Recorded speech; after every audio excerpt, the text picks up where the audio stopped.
በቃ መንግስት እንደሌለ ራሱ መንግስት ስለሆነ ማለት ነው የፈለገ ማድረግ ይችላል። እንስማማ ነው ያለኝ።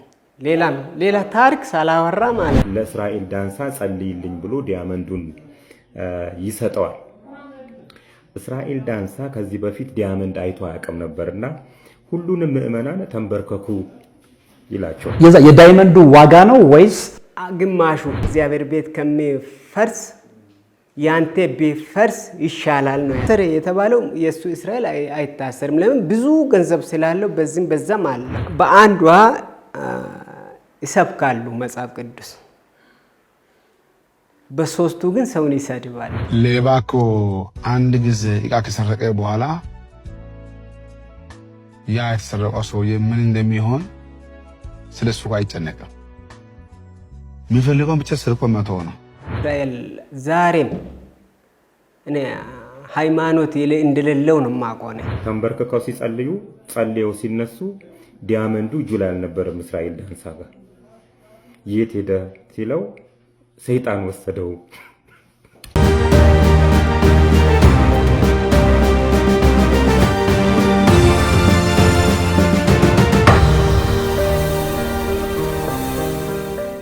አቶ ቂጥሳ አበራ እንግዲህ ለሁለተኛ ጊዜ ተገናኝተናል። ለሁለተኛ ጊዜ እንድንገናኝ ምክንያት የሆነን በቅርቡ አንተን አስመልክቶ የተለቀቀው ቪዲዮ ነው። ዳይመንድ አልተወሰደበትም፣ ሲጀመርም ዳይመንድ አልነበረውም የሚል ሰው ቃለ መልስን አይተናል። ያ ሰው ደግሞ ወንድምህ እንደሆነ ነው እየተናገረ ያለው። በእርግጥ ወንድምህ ነው ወይ ይህ ሰው? እና ዳይመንድ የለውም የሚለው ላይስ የግል አስተያየትህ ምንድን ነው? ከሰውየው ጋር ከመቼ ጀምሮ ነው የምትተዋወቁት? ይህ ሰውዬ በእርግጥ ወንድምህ ነው ወይ? እኔ ሲጀመር እኔ ወንድሞች የለኝም። እኔ ሁለት ሴቶች ያሉኝ፣ ወረዳም ቀበሌም ያውቃል። ሁለት ሴቶች ያሉኝ፣ አንድ የእናቴ ልጅ ናት፣ አንዷ ደግሞ የአባቴ ልጅ ናት። ሁለት ናቸው እና አበሉ አበራና ጌጤ አበራ ነው የምትባለው። እና ሌላ ወንድም የለኝም። የአባቴ ወንድም እንኳ ብዙ ልጆች የላቸውም። እንደዚህ አይነት የሚዞርና እንደዚህ የሚያወራ ለገንዘብ የሚገዛም ዘመድ የለኝም። እኛ እንግዲህ ይሄ ሰው ቃለ ምልልሱ ላይ ወንድም እንደሆነ ነው የተናገረው። ግን ስም ይኑረው አይኑረው እንኳን እርግጠኛ አይደለሁም። ምክንያቱም ካየሁትኝ ቃለ ምልልስ ላይ ስሙ አልተጠቀሰም። የት አካባቢ ሰው እንደሆነ የተጠቀሰ ነገር የለም። እና እገሌ ብዬ እንዳልናገር ያደረገኝም እሱ ነው። ይሄ ሰው ማን ነው? ስሙ? ትውቃችሁ እንዴት ነበር? ከመቼ ጀምሮ ነው የምትተዋወቁት? እኔ ወደ ጋምቤላ ከወለጋ ወጥቼ ወደ ጋምቤላ ሲሄድ እሱ ወደ ሾኒ የሚባል አገር ወረዳው የጋምቤላ ሆኖ ሌላ ወረዳ ነው ያለው ቀበሌ ውስጥ ነው፣ ከተማም አይደለም። በጣም ይርቃል። ከጋምቤላም 555 ኪሎ ሜትር ነው እሱ ያለበት ቦታ ማለት ነው። በነገራችን ላይ ግን ይሄ ሰው ማን ነው ስሙ? ተስፋዬ ነው የሚባለው። እኔ መታወቂያውን ከልጆች እንድላኩልኝ ያደርጋለሁ። እኔ ተስፋዬ ደሳሌ ነው። አዎ፣ አይ እዛ ላይም ስሙ ስላልተጠቀሰ ሳሌ ነው እንደዚህ ነው የምከደው እንጂ መታወቂያውን ማስመጣት እችላለሁ እንኳን አይደለም እንትኑን አይደለም። እና ይሄ ነው እዛኔ ነው ያወቅኩት። እሱ እንጨት ቤት በእጅ ሰራ ነበር የማውቀው ጊዜ። በእንጨት በዛ ዋንዛ አለ በእንጨት የሚሰራ በእጅ እዛ ተዋወቅን በዛው ማለት ነው። እሱ የወለጋ ልጅ ነው፣ አንተም ደግሞ የወለጋ ስለሆነ ተዋወቁ ብሎ ነው ሰው የላከኝ። እዛ ተዋወቅን። ብዙ እንትን አይደለም ሲጋራና እንትን ላይ ተስፋዬ በጣም በቃ ያሳፍራል። እንዳውም ከሱ ጋር እንትን ማድረግ ብቻ አላቅም። ሰው ምንም ሆነ ሰው ነው በቃ ምንም አይባልም፣ ይጨርስ ይላል። ግን ይሄኛው አሁን ያወራው እኔ አሁን ተስፋዬ ጋር ምስጢር የማውቀው ነገር 2007 ምናልባት ስራ ላይ እሱ እንጨት ነው የሚሰራ ነግር ያለው። እኔ ነጋዴ ነኝ። በጋ ቡና ሰራለሁ፣ ክረምት ደግሞ አቮካዶ ምናምን ይገዛለሁ። እኔ አንድ እረፍትም የለኝም። እኔ በጣም ነው የምሰራ። 3 ወረዳ ነው የማቀኝ እዛ ሰፈር እንኳን የሱ አይደለም ለአንድ ሰው ሙሉ ቀበሌ ያቀኛል። እኔ ያንን ስራ እንደምትሰራ ማለት ነው። እሱ እዛ እንጨት ይሰራል፣ እኔ ደግሞ ነጋዴ ነኝ። በምስጢርም የምናወራ ነገር የለም። የጋራ ነገር የላችሁም? የለም በቃ እንትን የተባለው ነገር የለኝም። ይሄ ለእኔ አዲስ አይደለም። ለምን ከዚህም በፊት ሻሸመኔ ሰው እዛ ሄዶ የእስራኤል ቸርች አገልጋይ ሴት ትልቅ ናት። እኔም አይቻለሁ ቪዲዮ እንትን አይቼ፣ ስልክ የለኝም ሌላ ስልክ ነው ተቀብዬ ነው ያየሁት። እኔ ሻሸመኔ 2006 አካባቢ ወደ ገበሬ ማሳ ገብተን ድንች ጭነን ወደ ጋምቤላ ልንሄድ መኪና ይያዝብኛል። እዛ ጫካ ውስጥ ተይዞ 2 ቀን ጫካ አድረን በ3 ቀኑ ትራክተር አለና ተብሎ ሻሸመኔ ከተማ ሄድ። ከዛ በኋላ ነው አሁን ሻሸመኔን አላቅም እስከ ዛሬ ኦሮሚያ ሆኖ አላቅም። እኔ ሌላ ከተማ አውቃለሁ በትክክል። ሄድንና እዛ አደርን። 9 ሰዓት አካባቢ ተነሳንና ስንሄድ መኪና ወጥቷል ብሏል ሹፌር ይነግረኛል። ወጣ ገባን ወጣ። ከዛ በኋላ ሻሸመኔን አላቅም እኔ ከዛ በኋላ ምክንያቱ እኔ አሁን ሻሸመኔ ያወራሁት ምክንያት ይሄኛው አዲስ አይሆንም። ገናም ሌላ ይገዛሉ። ሌላ ሰው በቃ የዞሩ ብዙ ከሱ ጋር እንዳለ ይታወቃል። ይሄ ቶላ ገዳ የተባለው ሰውዬ በጣም አንድ ብርም አለው፣ ሁለተኛ ደግሞ ሰው ያውቃል። ዙሩ ገና ይሄ እንኳ ተስፋ ትልቅ ሰው አመጡ። ሌላ መንገድ ላይ የሚያድሩትን ሰዎች ሰብስቦ ያመጣሉ። 10,000 5,000 ብር ከሰጡ አሁን ይቅርታ የጠየቁ ሰዎች አሉ አይደል? የሚበሉት ሲያጡ ልጆቹ ሲያለቅሱ 10,000 5,000 ብር ተቀብሎ በቃ ተሳስተናል ብሎ ማውራት ይችላሉ፣ ማንም ሰው ማለት ነው። እና አዲስ አይደለም። የሆነ ልጅ አሁን ዛሬ ደውዬ ነበረ። እዚህ ምን አጠፋውኝ ብዬ አወራሁት። ምን አልኩት? ከዚህም በፊት ለኛ አዲስ አይደለም። ሌላ ሰው ድሮ ከኛ ሳንወለድ አባታችን ሳይወለድ የሆነ ታሪክ አለ። ኦሮሞን የሸጠ ሰው አለ። በሱ ሆኖ ነው የሸጠልኝ። አሁንም ስለ ይሄም እኮ ተነጋግሮ ነው የመጣ 1 ሚሊዮን ብር ተነጋግሮ መጣ። የትኛው ነው 1 ሚሊዮን ብር? እዛ ጋር አሁን አንተ ላይ ቪዲዮ ሲሰራ ወንድም ነኝ ብሎ የመጣው ማለት ነው። ለሱ 1 ሚሊዮን ብር እንሰጣለን ብሎ መጥቷል። እና ተገናኝተሃል ወይ? እሱ መጥቶ ከአንተ ጋር ሽማግሌ እምቢ ካልክ 1 ሚሊዮን ብር ወስዶ ስላንተ ይናገራል። አንተ ግን ተስማምተ ደግሞ የሆነ ነገር ካልክ ይቀራል ብሎ ያወራኛል። ቀበሌ ፊት ለፊት ላይ ያወራን ነበረ። ብቻዬም አይደለም ፓስተር አላማዮ የሚባል ከኔ ጋር ቆሞ ነበረ። እና በገንዘብ ስለሆነ ነው እንጂ በብዙም ታሪክ ከሱ ጋር ያወራው ነገር የለኝም። ስለዚህ ይሄ ሰውዬ በገንዘብ ተገዝቶ ነው የምትለኝ? ገና በቃ ይሄ ብቻ አይደለም፣ ይሄ አዲስ አይደለም። ገና ሌላ ይገዛል። ሌላ ሰው ገና ይገዛል። ለምን? ብር አለው። በቃ መንግስት እንደሌለ ራሱ መንግስት ስለሆነ ማለት ነው የፈለገ ማድረግ ይችላል። ማስገደል እንኳን ይሞክራል አይደል? ማውራት እንኳን አይደለም ማስገደል ሁሉ እየሞከረ ስለሆነ ይሄ ታሪክ። ስለዚህ አይደንቀኝም ነው? ምንም አይመስለኝም። ምንም ይህም ሰው በገንዘብ 1 ሚሊዮን ብር ሊከፈለው ተነግሮት ነው ብለው ነው የነገሩ ሰዎች? እንደዚህ ነው ያሉኝ። ይሄ ሰውዬ ደውሎልህ እንደነበርም ነግረኸኛል። ቅድም አሁን ወደ ስቱዲዮ እየገባን ያሁን የተባለው አቶ ተስፋ የተባለው አሁን ቪዲዮ ላይ የምናየው ምንድን ነው ያለ? ሰላም፣ እኔ ስልክ የማንም ሰው ያነሳለሁ። ከዛ አዲስ ስልክ ስለ አነሳውና ሰላም ነው እንዴት ነው ያልኩት። በኦሮምኛ ነው ያወራኝ። ማን አልኩት። ከዛ ቆይ እስቲ ካርድ የለኝም አለ። መልሼ እደውልልሃለሁ ችግር የለውም አልኩት። መለስኩለት። እንስማማ ነው ያለኝ። ሌላ ታሪክ ሳላወራ ማለት ነው። በቃ ሰላም እንዴት ነው አላለኝም። እንስማማ አለ። 40 አካባቢ ነው ይደውለልህ? አርብ ቀን ነው ደወለና እንስማማ። ማን አንተ? እኔ እኮ አልተዋወቅንም መጀመሪያ ምን ላይ ነው የምንስማማ አልኩት። ከእስራኤል ጋር ክስ አለ አለ። ስለሱ ጋር ሽማግሌ ጋር እንድትገባ እፈልጋለሁ አለ።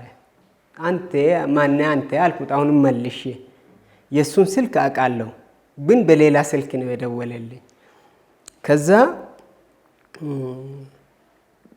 እኔ እየመጣሁ ስለሆነ የት ነው ያለ ስል ጅማ አለ። እየመጣ ወደ አዲስ አበባ አለ። ችግር የለውም ናና እናወራ፣ ችግር የለውም። ምን ላይ እንዳወራው ግን አልገባኝም አልኩት። ሽማግሌ የምትለው ደግሞ ብዙ ሰው ሞክሯል፣ አልሆነም። አንተ ደግሞ ከሱ ጋር ማድረግ ይከብዳል፣ ግን ባትመጣም ደስ ይለኛል አልኩት። ከጅማ ተነስተ እዚህ ይከብዳል አልኩት። ማይሆን ስለሆነ ማለት ነው። በቃ እሺ አይልማ። ስንት ጊዜ ፓስተር ፊልጶስ ደውሎ ፓስተር ቢመጣ እዚህ ጋር ልትሰሙ ትችላላችሁ፣ ማረጃ ፈልግልኝ ከሱ ከልጁ። ከየትኛው ልጅ? እኔ ይደወላል፣ እኔ አወራለሁ። ለማንም ስልክ ምን አይነት መረጃ ነው የሚፈልገው? ምናልባት ውሸት ይሆናል የሚል ግሞታል፣ ወይም ደግሞ ገንዘብ ተቀብዬ ዝም እንደ ተስፋዬ አሁን ዛሬም በሌላ ስልክ ደውሎ ስሙ ብያለሁ። እኔ ሰዎቹን ሰብስቤ የቀበሌ ሰዎች አሉ መታወቂያ አድፍለግ ሄደን ነበረ። እስቲ ስማ አልኩት። በድምፁ ክፍት ነበረ። ወደ ቴፒ የሄድኩኝ ነው። መንገድ ላይ ወርጄ አወራለሁ። የተወሰነ ይከፈልልህ ላንተ? አዎ የተወሰነውን ባይቀርም ባይከፍልልህም ግማሽ የተወሰነ ይከፈልልህና ታረቁ በይቅርታ ይለኛል። ገንዘብ ተሰጥቶ ማለት ነው። የዳይመንዱ ዋጋ ነው ወይስ ግማሹ? 30 ሚሊዮን ብሩ ማለት ነው። እሱም አይደለም። ለምን 1000 አይሆንም? እሱ ይሰጥህና ታረቁ። ተስፋዬ አይደለም የሚሰጠኝ፣ እስራኤል ይከፍልና አለ ታረቁ። ወሬው ብዙ ባይበዛ የእግዚአብሔር ቤት ከሚፈርስ ያንተ ቢፈርስ ይሻላል ነው ያለ። ቃል በቃል ማለት ነው። እና ተናድጄ እግዚአብሔር የራሱን የሰው የደሃን ቤት አፈርሶ የራሱን ቤት አይሰራም፣ እኔ መጽሐፍ ላይ አላየንም አልኩት። ያን ስትነጋገሩ ግን ያሰማችሁ ሰዎች አሉ? ስልክን ላውድ ላይ አድርገህ ምስክር እንዲሆኑ ሰዎች አሉ? ቢያንስ 10 ሰው ይሆናል። እዛ ቀበሌ ፊት ለፊት መታወቂያ ልንፈልጋ ነው። ከዛ ነው የመጣው። አሁን ራሱ እዛ ቁጭ አሰምታቸዋል። እዚህ እንደዚህ እያወራ ነበረ። ስልክ ሪከርድ አታረግም እቺ እያወራሁት በቃ በሁሉም መቃሽ ሲወርድም እደውልልሃል ብሎኛል። እሱ ማለት ነው ከቴፒ ሲወርድ ነው የሚደውልልህ? ባስ ላይ ስለሆንኩኝ ምናምን አለ። እሺ ችግር የለውም ብያለሁ። በይቅርታ ግን እኔ ብዙ ሞክሬያለሁ። ይቅርታ የሚጠይቀው ደግሞ እኔ ነኝ ወይ እሱ ነው የሚጠይቀኝ አልኩት። እቺን ብቻ እንዲናገረኝ ፈልጌ ነበረ። እስራኤል ለመጠየቅ እኔ ነኝ ወይስ እሱ ነው አልኩት። አንተ ነህ አይደል የተጎዳ፣ እሱ ይቅርታ ይልሃል አለ። ቤቴ በቶ ነው እሱ ቤት እጄ አልኩት። አንተ ያስገድለኛል የምትለው በእስራኤል እጅ ስንት ሚሊዮን ድኗል። አንተን ለመግደል የተዘጋጀ አይደለም። እነሱ ጋር ድሬ ነው የወጣው አለ። እነሱ ጋር ድሬ ነው ያለ? ተስፋዬ ነው ያለ? የት ነው ያደረው? እነ እስራኤል ጋር? ዳዊት ብሎ የእስራኤል ወንድም ምናምን አለ። እና ይሄ ብቻም አይደለም፣ የሆነ ጌታቸው የሚባል አለ፣ የመንግስት አካል አለ። ፓስተር ዳዊት ማን አባታቸውን አላውቅም። በኔ ሁለት አማራጭ አላቸው። ይሄ ልጅ ከያዙ በጉቦ እሺ የሚል ከሆነ ከኔ ጋር እንዲመለስ ይፈልጋለሁ። ከቻለ ደግሞ እኔን በይቅርታ እንዲጨርስ ይሞክራሉ። ዙሮ በሶስት አማራጭ አላቸውና ጌታቸውን ይደውላሉ። ወደ እኔ አልደወሉ። እሱ ብመጣ ደስ ይለኝ ነበረ። እንሄዳለን ፓስተር ፊልጶስ ጋር፣ እሱ ጋር የሚያወራ ነገር አለው። ፓስተርም የሆነ ሪከርድ አለው ከእስራኤል ያወራሁት ነገር። ይሄኛ ጌታቸውም አለው። ፓስተር ዳዊት የሚባል ጌታቸውን ጠርቶ እኔ ሳልሄድ ይነጋገራሉ። ከነጌቾ ሁለት ናቸው። ይሄ ፓስተር ዳዊትና ሌላ ደግሞ ፓስተር አለ ሌላ። እንግዲህ እስራኤል በጣም ብልጥ ነው። አንደኛው ፓስተር አማርኛ ነው የሚችለው፣ አንደኛው ደግሞ ኦሮምኛ ይችላል። እኔ ኦሮምኛ የሚያወራውን ሰው ደስ ይለኛል ብሎ እኮ ነው የማስበው። ለምን እኔ አማርኛ በጣም እችላለሁ፣ ግን መናገሩ ነው የሚከብደኝ እንጂ። አወሩ ለአንድ ቀን ተነጋገሩ፣ ሄዱ። በሁለተኛ ቀን ይመጣሉ፣ ያወራሉ። አንደኛው ይቀራል፣ ሁለተኛ ፓስተር ዳዊት ይመጣል ጌቾ ጋር። ጌቾ ይነግረኛል ያወራው። ይሄኛው መብት ስላጡ ይሄ በጉቦ የማይመለሱ ስለሆኑ ተውና ወደ ፓስተር ሚልጶስ አዞሩ መሰለኝ። አሁን ደግሞ እና ከዛ ቀረ። ከዛ በኋላ አሁን ደግሞ ባለፈው ሌላ ሰው አሁን ደግሞ ይሄን ብቻ አይደለም። ይሄ የወረቀት የዲያመንድ የሆነውን ወረቀቶቹን እንዳይወጣ ሁሉ ማለት ነው በጣም ሞክሯል። በጣም አንተ ይሄን 2 ሚሊዮን ብር አይደለም የሚከፍልልህ፣ ከዛ በላይ እንከፍልልሃለን፣ ይሄን ለመንግስት አትሰጥ። ባይሰጠውም ይታሰራል ሰውየው። ቢሮ አለው፣ ህግ አለው። የትም ስለማይሄድ ተመለሱ። አሁን ይሄ 3ኛ ጊዜ በዚህ ደግሞ መጡ እና ይሄ ሌላም ደግሞ ወረቀት የሱ ወረቀትም ሳይሆን ሌላም አለ። ከዚህም በፊት ነግሬያለሁ። 3 ጊዜ ነው የተመረመረ። 3 ጊዜ ባለፈው አድረግ ነው ቀለም ነው ወረቀት እዛ ቀረ። ሌላ ደግሞ ግን በፎቶ ይኖረኛል። እሱን ሁሉ ደብዛ ለማጥፋት ሙከራ አድርገዋል ነው የምትለኝ? ሁሉ ሞክሯሉ፣ በቃ ሁሉ። ስለዚህ ሰዎችን በገንዘብ ብቻ አይደለም፣ ልጅቷ ቤተሰብ ሁሉ ሂደዋል። የዚህ የዳሜንዷ ባለቤት ይሄ ሁሉ ደርሷል። እሷ ቤተሰቦች ጋር ሄደው ምን ለማድረግ? በጣም ሩቅ ነው ቦታው። ከዚህ 700 800 ምናምን ኪሎ ሜትር ነው። እዛ ላይ ደግሞ የነሱ መኪና አይገባም እዛ ላይ፣ ይሄ ትራክተር ካልሆነ በስተቀር። መረጃ ለማጥፋት ነው የሁሉ ለማጥፋት፣ በቃ ይሄ መረጃ ለማጥፋት በጣም ነው ይሄን ሁሉ እንቅስቃሴ። በሌላ በአንድ መንገድ በሽማግሌ፣ በአንድ ደግሞ ማረጃ ይፈልጋል። እኔ አሁን አወርቼ አላቅም፣ ሚዲያ ላይ ወጥቼ ምናምን በአንድ አወራው አይደል። ከዛ በኋላ ዝም አልኩት። በሁለተኛ ደግሞ የኛ ጋር ሄድኩኝ፣ አወራን። እዚህ ያወራሁት ነው ያወራው። በቃ እነሱ ማአት አለ። አሁን ፎቶ ቢያሳይክ ማአት አለ። ና ብር እየለመንክ አይደል እንዴ? ናና እንረዳሃለን። አንተን ማንም እንደዛ ያለህ ማን ነው? ደውለውልህ? ስልኩንም ፎቶውም አለ እኔ ጋር። ኦኬ። ከዛ እኔ እሱንም አየሁኝ። በመኪና የመጡ ወደ መብራት አካባቢ መጣ። እኔ ቁሜ ነበረ መንገድ ላይ። እኔ ሰውን አልጠራጠርም፣ የፈለገ ቢሆን ምን ሆነ ብቻ አላቅም። ብቻ የተፈጠርኩት ሌላ ሰው መሰለኝ። ሰው እየነገረኝ ትሞታለህ፣ ካንም ቤት አትሂድ፣ ሰው ከጠራም እሺ ብለህ አትሂድ፣ መኪና ያስገቡሃል የሚል ሰው ይመክረኛል። እኔ ግን ይህን አላሰብኩም። ቀጥ ብዬ ሲሄድ አየውና 2 መኪና ጀርባ ላይ 2 ሰው ተጭኗል። አንድ ሹፌር ፊት ለፊት አለ።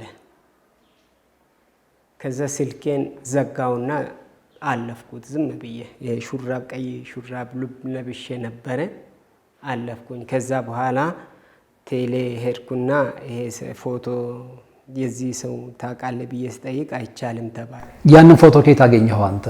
ኢሞ ላይ ገብቼ ያወረድኩት። የደወለልህን ሰው ማለት ነው ማን እንደሆነ ለማወቅ? በፎቶውን አይቻለሁ። በቃ ብዙ ሰው በዚህ ይሄ ብቻ አይደለም፣ ብዙ እንትን አለው።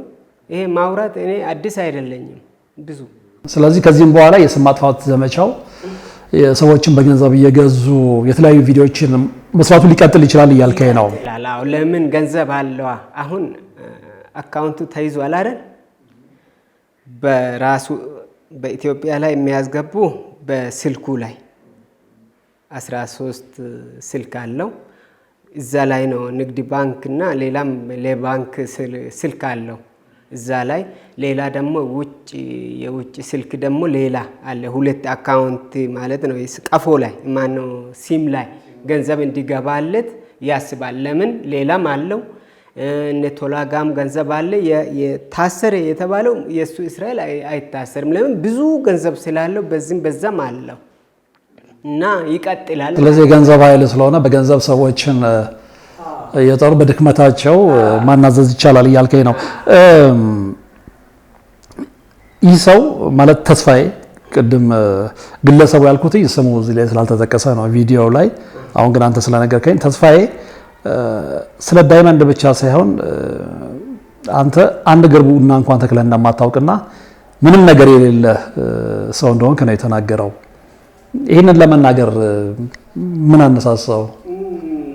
ያው ዞሮ ዞሮ የዚህ ያሉባልታው አንደኛው አካል ነው እንጂ እኔ አሁን እዛ ወረዳው ቢሄድ እኔም 3 ወረዳ ላይ ብያለሁ። ቡና ነጋዴ ነኝ፣ ይታወቃል። አቅራቢ ነኝ፣ ያመጣለሁ። ለማንም የኮሚሽን ስራ ማንም አያልፈኝም። እርድ ገዛለሁ፣ ዝንጅብል፣ በቃ ሰው የማይሰራ ሁሉ እኔ ያልሰራው ነገር የለም። እዛ ሰፈር ላይ በጣም እሰራለሁ፣ ማንም ያቀኛል። ለተስፋዬ የእንጨት አዋራ ይወጣል አይደል? ሲወጣ መንገድ ላይ እንዳይወጣ ቀበሌ ይከለክላል። ከዛ ውሃ ላይ ደፋለው የሚል እንትን ሲያደርግ እዛ በሰራተኛ ሲሞክር ሰራተኛ ውሃ ላይ እኛ የምንጠጣ ውሃ ላይ እንዴት ይባላል? እኔ ደግሞ ወደ ፈይሳ የሚባል ሰው የሽማግሌ ያለ ፊት ለፊቱ ላይ ከመንገድ ወደዛ አቶ ፈይሳ ከድር ይባላል። ጉራጌ ነው ሰውየው። ቦታ አለው ከቤቱ ጀርባ ላይ ባህር ዛፍ የማሱን የሰውየው ማሳ ላይ በእንደዚህ 10 ሜትር እንደዚህ ደግሞ 90 አቮካዶም አለው። እቺን አቂም ስላለው ሰውዬ እቺን ገንዘብ ሰጥቼ እዚህ ላይ ባህር ዛፍ ተክላለሁ። እኔ ባህር ዛፍ የለም እዛ ሰፈር። ይሄ ተክሎ ደግሞ እቺ 10 ሜትሯ ለሁለት እንካፈላለን እኛ ከፈይሳ ጋር ተነጋግረን ተካፍዬ ተስፋዬ ቦታ አጣው ምናምን ስለኝ የፈይሳ የሰጠውት ገንዘብ ስንት ብር ነው? የባህር ዛፉ ግምት አይደለም እንግዲህ 4000 ብር ነው 2000 ብር የሆነ ነገር መሰለኝ ሰጠውት እዛ። ለምን እዚህ ጋር መንገድ ላይ ከተጣለ ቀበሌ እሺ አይሉም። እዛ ውሃ ላይ ከተጣለ ከህዝብ ላይ ጦርነት ነው። አሁንም ቦታ የለም ጀርባም እንትን ስለሌለ ይሄን ነፃ በሉት በቃ። እኔ ብሸጥ 40-50 ሺህ ብር እሸጣለሁ። ነፃ ነው የሰጠሁት። እንግዲህ ኦሮሞ ስለሆን ማለት ነው። በእውነት በቃ እዛ ላይ አሁን ራሱ ቀበሌ ቢከድ እዜ ማምጣት ይችላለሁ። እኔ ሰው አቶ ፈይሳም ማምጣት ይቻላል። እኔ ሌላም አይደለም በቃ እኔ ብቻ ለምን እንደተፈጠርኩ ብቻ አላውቅም። በቃ እኔ የራሴ አልፌ ለሰው ነው የማልፈው። ሌላ ደግሞ እንዲህ ጦልነት እና ዙሮ ገንዘብ ስለሆነ ማድረግ ይችላል። 1 ሚሊዮን አይደለም 30 ሺህ ብር ቢሰጠው ገጠር ላይ በጣም ደስ ይሏል። ሐሰት ምስክር መሆን ይችላል እያልከኝ ነው እንጂ ለዚህ ሰውዬ እዛ ቦታ ላይ ስለተቸገረ ያን ያህል ቦታ ባዶ ቦታ ሰጥተው ነበር እንዲጠቀሙ። እሱ ግን የሚለው ምንድን ነው እንኳን የቤት ኪራይ ሁሉ መክፈል አቅቶ 1500 ብር የሆነ ሰዓት ላይ እንደሰጠህም የተናገረበትን እዛ ቤት ኪራይ እዛ አካባቢ አሁን ዘንድሮ ጨምሮ ካልሆነ በስተቀር እኔ ለቡና እና ለእርድ መጋዘን ኪራይ ይወስዳለሁ። ለአመት 500 ብር ነው። እሱ ሰፊ ቤት የጭቃ ቤቶች ነው ያሉ። ሌላም እንትን አይደለም በቃ መብራት የለ ከተማው ብዙም የሚከራይም ሰው የለም እንጂ እዛ ትንሽ ናት ያቺ ከተማ ላይ። ደግሞ እኛ ለቡና ስንሄድ ለአመት 500 ብር ነው ቤት ኪራይ የአመት። እሱንም ደግሞ ሰው የሚጨቃጨቅ ሰው የለም። 2 አመትም ሰው ይቀመጣል። ማንም የሚጠይቅ ሰው የለም እንደ አዲስ አበባ እንጂ 1500 ብር ለቤት ኪራይ አልሰጠህም ሰው። ለነገሩ በጣም ወደ ገረመኝ ጥያቄ ልሂድ ማለት ወደ ገረመኝ ሀሳብ ተስፋዬ ምንድን ነው የሚለው ቂጥሳ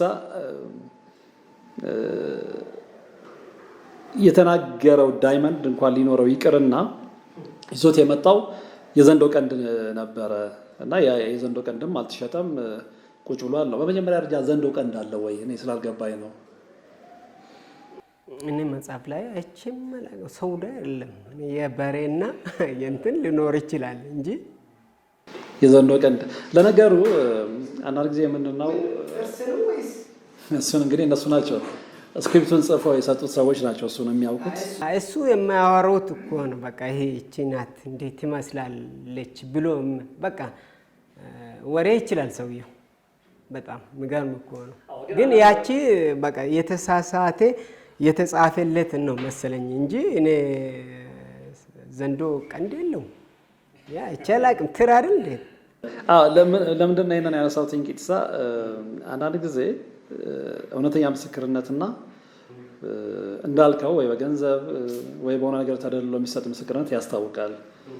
ያው ፍርዱን ለተመልካች መተው ቢቻልም ምናልባት እንግዲህ ይሄን ምስክርነት እንዲሰጥ የገዙት ሰዎች ምናልባት ስክሪፕቱን ጽፈው ሲሰጡት እነሱም የተሳሳቱት ነገር አለ ብዬ ነው ማስበው። ወይ በደንብ አላስጠኑትም። ይሄንን ቃለ ምልልስ ሲሰጥ በደንብ ስላላስጠኑት እዚጋ ያው የተዝረከረኩበት ነገር ይፋ ወጥቷል። ምክንያቱም ዘንዶ ቀንድ እንደሌለው ተመልካቾች ይረዳሉ ብዬ አስባለሁ። አይ በቃ የሚያሳስር ነገር በቃ እንትን አለ የጎሽ እንኳ ቢል የበሬ ቢባል አህያ አሁን ብንል አሁን እውነት ይሻላል እንዳለው አህያ ይሄ ትል ነው አይደል? እኔ ዘንዶ በቃ በአይን አውቃለሁ። ዘንዶ እኔ ጆሮም እንዳለው አይመስለኝም እንኳን አይ ያው አንዳንድ ጊዜ ምንድነው ኮሜንት ማለት አስተያየቶች አነባለሁ ቃለ ምልልስ ከሰራን በኋላ አንዳንድ ሰዎች የሚሰጡት አስተያየት ይገባኛል። ጋዜጠኛ የግል አስተያየት መስጠት የለበትም ወይም ደግሞ የሌዲንግ ምንድነው መሪ እንትን ጥያቄ ማንሳት የለበትም የሚባሉ ነገሮች አሉ። ልክ ነው፣ በከፊል እስማማለሁ። አንዳንድ ጊዜ ግን እውነቱ መውጣት ስላለበት አንዳንዴ ሳትፈልግ በግድ ወደ እነዚህ ነገሮች ትገባለህ። አሁን እዚህ ጋር አስተያየት እንድሰጥ ያደረገኝ ምንድነው ያየሁት ቪዲዮ ስለገረመኝ ነው። እኔ በግሌ እስከማውቀው ድረስ ዘንዶ ቀንድ እንደሌለው ነው እማውቀው የምረዳው። ነገር ግን ቅድም እንዳልኩትኝ ይሄ ምስክርነት እንዲሰጥ ይሄ ቪዲዮ እንዲሰራ የገፋፉት ወይም ደግሞ በገንዘብ የገዙት ሰዎች እዚህ ጋር ይሄን እንደዚህ በል ሲል የሆነ የተሸወሩበት ቦታ አለ። ያኔ የገባኝ ወይ እንግዲህ ለሱ የዝሆን ጥርስ ብለህ ተናገር ብለው ተረስቶት ሲገባ አንዳንድ የሰነፍ ተማሪ እንዴት ነው የሆነ ነገር ሲሰጠውና ሲያጠና ይረሳና ሌላ ነገር ሲዘባርቅ የለ እንደዛ ነው። አዎ በዛ ላይ ይሰራልና ይታሰራል የሚል ግምት ስላላቸው ነው። በቃ የዚሆን ምንድነው አውሬዎች ማአት አሉ አይደል? ጫካ ጋምቤላ ማአት ነው ያለ የማናውቁ አውሬዎች አሉ። ይሄ ያሳስራል የሚል ግምት አላቸው። ይሄ እኔ ከታሰርኩኝ በዚህ ድንቅ ተብሎ ከታሰርኩ ይሄ ወሬ ይቀራል። ይሄ ወሬ ይቀራል። አንደኛ ያው የኔታንም ለማሳጣት ነው። ኤኒዌይ እውነቱ እንትን ይላል። በደንብ አተኩሮ ለሚያይ ሰው እውነቱን አሁን አጀንዳችን አይደለም እንጂ ለምሳሌ እኛ ጋር መጥተው ሁለት ልጆች ቃለ ምልልስ ሰጥተው ነበረ ላቤናና ደጎ። አሁን ከዛ በኋላ ይቅርታ የጠየቁበትን እንትን አይቼዋለሁ ቪዲዮ። አይ እኔ ለእነሱ አዝናለሁ እንጂ አላዝንባቸውም። ምክንያቱም ልጆች ከችግራቸው ከምናቸው ምናምን ምክንያቱም ደግሞ ነገ ተመልሰው የኔታ ጋር ሊመጡ ይችላሉ ሲቸገሩ። ስለዚህ እነዚህ ልጆች ከችግራቸው አንጻር ስለሆነ ያን ያህል ቦታም አይሰጠውም። ሰዎቹን ባላቀውም እኔ አሁን ወደ ጀሞ አካባቢ እየሄድኩኝ አይቼ አውቃለሁ ሰዎቹን። እነዚህ የእነሱ አገልጋዮች ናቸው ብዬ ልደበቅ እያሰብኩኝ እንዲ አለ እንዲ ሰላም ነው ብዩት ምናምን አሉኝ። አዎ ሰላም ምናምን አልኩት። ከዛ በኋላ እኛም እዚህ አልመጡም። በዛኔ ሳይመጡ በፊት ማለት ነው። ከዛ አዩ። ከዛ በኋላ አሁን ሌላ ሰው ይሰማለው ረጅሙ ሰውዬ ልጆች 5 ልጆች አሉት። ልጆቹ የሚበሉ ሲያጡ ወደ ሌላ ወደ ብድር ይሄዳል ሰው ቤት። እሱን ባንደበቱ ተናግሮታል። ያ ብድር እየተንከባለለ ይመጣና 59 ነው 60 ሺህ ብር ደርሷል። ስለዚህ ካለው ጭንቀት አንጻር እዚህ ጋር ተናግሮ እዛ ጋር ብር ይሰጣል ቢባል ይሄንን ቢል አላዝንበትም። ሰው በጣም ሲቸገር ብዙ ነገሮች ስለሚገባ አሁን ዋነኛ አጀንዳችን ይሄ አይደለም። ሌላ የፈለኩት ምንድን ነው አንዳንድ ጊዜ ሲያስዋሹም እነዚህ ሰዎች ለምሳሌ የኔታ የሆነ ኢንተርቪው አድርገው መጥቶ በዛ ኢንተርቪው ላይ የሆነ ማስተባበያ የውሸት ነገር መስራት ሲፈልጉ እንኳን በደንብ መዋሸት የሚችሉ ሰዎችን ቢያሰለጥኑ ነው የሚሻላቸው። ምክንያቱም ሰው ሊታዘብ እስከሚችል ድረስ የተዝረከረከ ውሸት፣ እዚህ ውሃ ማይነሳ ውሸት ማስዋሸት ራስን ማስገመት ስለሆነ ይሄ ብቻም አይደለም። እኔ እስራኤል ዛሬም እኔ ሃይማኖት እንደሌለው ነው የማውቀው። ሃይማኖት እንደሌለው እግዚአብሔር ፍርድ እንዳለው አያውቅም። ምክንያቱ ወደ 4 ሚዲያ አለው። ሚዲያ የሚባል አለው፣ ትሪታ የሚባል አለው፣ አንዱ ደግሞ የቸርቹ አለ፣ ሌላም አለ። መረጃም ይመስላል መረጃ የሚባለው አለ። በአንዷ ይሰብካሉ መጽሐፍ ቅዱስ፣ በሶስቱ ግን ሰውን ይሰድባሉ። ይሄ መጥፎ ቃል ሲወጣ እግዚአብሔር ይሰማል ወይ? እኔ አሁን ሰውን ለመናገር እኔ አሁን አንተ ጋር ያወራሁት እግዚአብሔር እንደሚያየኝ ነው የማውቀው። እያየኝ እየሰማኝ ነው። ፍርድ ይሄ ይመዘገባል። ፍርድ አለው አይደል? ሁሉም ነገር። ስለዚህ ነው ሃይማኖት የለውም ያልኩት ምክንያት ይሄ እኮ ነው። በሶስት ሰውን ይሰድባሉ፣ በአንድ ይሰበቃል። ስሞች ነው እንጂ የተቀያየረ አንድ ቤት ነው ያለው ስራው። ብዝ ቢገኝ ገንዘብም ቢገኝ ባይገኝም ማለት ነው። እቺ የምትወጣ ቃሎች እግዚአብሔር ቤት ይደርሳል።